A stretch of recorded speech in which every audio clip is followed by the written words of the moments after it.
মিষ্টি কুমড়ো, আলু আর পটল একসঙ্গে কেটে নিয়েছি। আর এদিকে চিংড়ি মাছটা ভালো করে ধুয়ে নুন হলুদ মেখে নিয়েছি। এবার চলুন একটা তরকারি করে দেখাচ্ছি। একদম প্রথমে কড়ার মধ্যে তেল দিয়ে দিচ্ছি।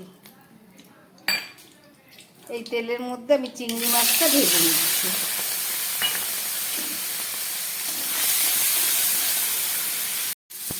চিংড়ি মাছটা ভাজা হয়ে গেছে, তুলে নিচ্ছি। এই যে চিংড়ি মাছ ভাজা। এবার এই গরম তেলের মধ্যে আমি আরো খানিকটা তেল দিয়ে দিলাম। আর এই তেলের মধ্যে দিয়ে দিচ্ছি 4টে কাঁচা লঙ্কা, 4-5টা কাঁচা লঙ্কা দিলাম, 2টো তেজপাতা দিলাম, আর এই রাঁধুনি আর সাদা জিরে ফোড়ন দিলাম। এবার এই সবজিগুলো এর মধ্যে দিয়ে দিলাম। এখানে 2টো আলু আছে, পটল আর কুমড়ো।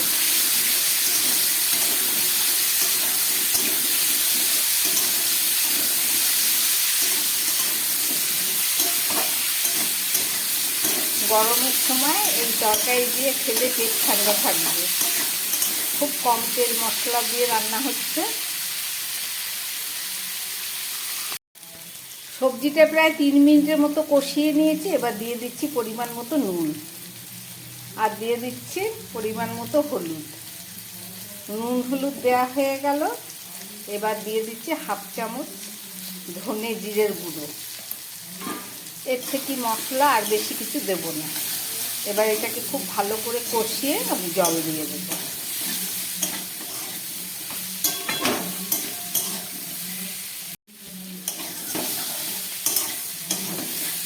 তরকারিটা কষানো হয়ে গেছে। এবার আমি এর মধ্যে দিয়ে দিচ্ছি পরিমাণ মতো জল।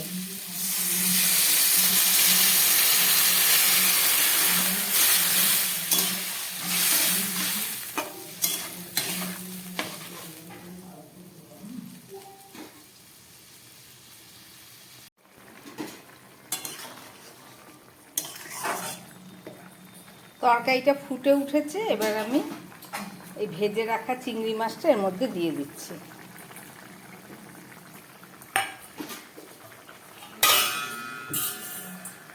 গ্যাসটাকে কমিয়ে এবার 2-3 মিনিটের মতো, আমি 3-4 মিনিটের মতো এবার আমি রান্না করে নেব। চলুন ঢাকাটা দিয়ে দিই, ফেরত এসে আবার আপনাদের দেখাচ্ছি।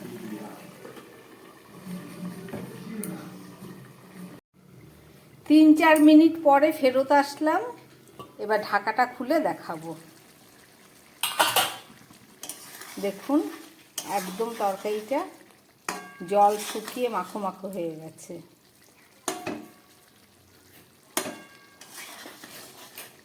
এই কুমড়োর তরকারি বেশি নাড়াচাড়া করলে পরে কুমড়ো ঘেটে যায়, ওই জন্য বেশি নাড়াচাড়া করব না। এবারে আমি এর মধ্যে দিয়ে দিচ্ছি একটু মিষ্টি। এই তরকারিতে একটু মিষ্টি না দিলে ভালো লাগে না। আপনাদের যদি ভালো লাগে আপনারা দেবেন, আর যারা না পছন্দ করেন তারা দেবেন না।